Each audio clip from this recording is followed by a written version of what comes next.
नमस्कार। आज हम जमीन के नीचे की एक ऐसी दुनिया की बात कर रहे हैं जो दिखती तो नहीं, पर हमारी फसलों के लिए, खासकर सब्जियों और फलों के लिए एक बड़ा खतरा बन सकती है। जी हाँ, हम बात कर रहे हैं पौधों पर पलने वाले परजीवी सूत्रकृमि यानी निमेटोड्स की। हाँ, ये वाकई एक बड़ी चुनौती है किसानों के लिए। बिल्कुल।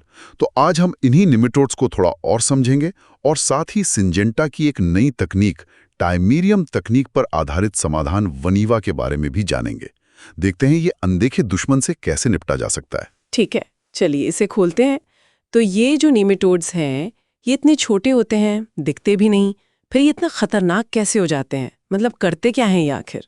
देखिए, ये जो सूत्रकृमि है ना, ये सीधे पौधों की जड़ों को अपना निशाना बनाते हैं। जड़ों को? हाँ, बिल्कुल जड़ों को। उनके हमले से जड़ों में गांठें मतलब नॉट्स जैसी बन जाती हैं। जड़ें कमजोर हो जाती हैं, उनका विकास ठीक से नहीं हो पाता। ओह! और इसका सीधा असर फिर पौधे के पानी और जो जरूरी पोषक तत्व होते हैं ना, उनको सोखने की क्षमता पे पड़ता है।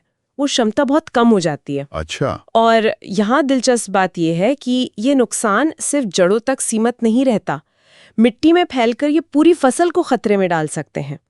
जो लक्षण हमें जमीन के ऊपर दिखते हैं, जैसे पत्तियां पीली पड़ गईं, पौधा मुरझाया सा लग रहा है, बढ़त रुक गई है, हाँ, कई बार दिखता है ऐसा। या फिर फूल फल झड़ रहे हैं, फलों का साइज छोटा रह गया, वजन कम है, ये सब असल में जमीन के नीचे जो हमला चल रहा है ना, उसी का नतीजा होता है। ये तो किसानों के लिए बड़ी मुश्किल स्थिति होगी। मतलब नुकसान दिख रहा है पर कारण अदृश्य है जमीन के नीचे। तो फिर ये जो वैनिवा समाधान है, ये इस छिपे दुश्मन तक पहुंचता कैसे है, कैसे काम करता है ये? हाँ, वनीवा का यही काम है कि वो सीधे समस्या की जड़ पर यानी रूट कॉज पर काम करे।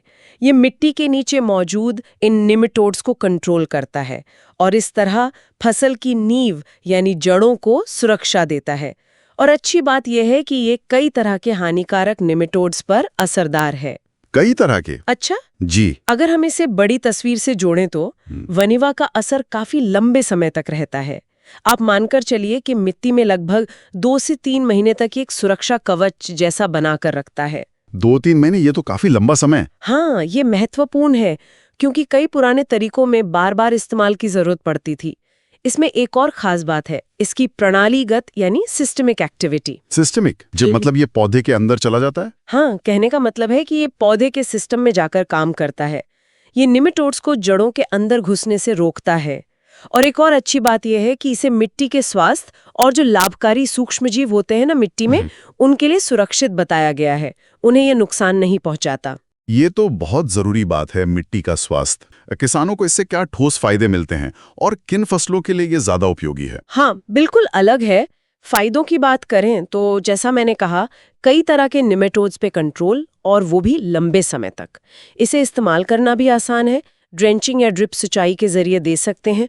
फसल पर इसका कोई साइड इफेक्ट नहीं देखा गया है। अच्छा। तो नतीजा ये होता है कि पौधे अपनी पूरी क्षमता से बढ़ते हैं, विकास अच्छा होता है, फल फूल बेहतर लगते हैं और कुल मिला के उपज क्षमता बनी रहती है।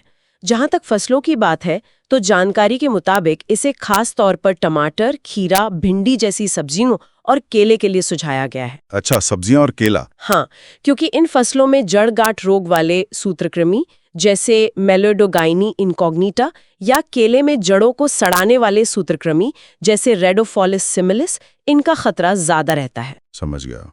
जाहिर है अच्छे नतीजे के लिए इसे सही तरीके से इस्तेमाल करना भी बहुत जरूरी होगा। तो इसका तरीका क्या है, कैसे इस्तेमाल करना है और क्या सावधानियां रखनी है? बिल्कुल सही तरीका बहुत अहम है। सब्जी फसलों में रोपाई के 10 दिन के अंदर इसे इस्तेमाल करने की सलाह है। मात्रा है 150 मिलीलीटर प्रति एकड़। इसे ड्रेंचिंग से देना है, हर पौधे के पास लगभग 50 से 100 मिलीलीटर पानी में मिलाकर। ठीक है, 150 मिलीलीटर प्रति एकड़ और रुपाई के 10 दिन के अंदर। और फल फसलों के लिए?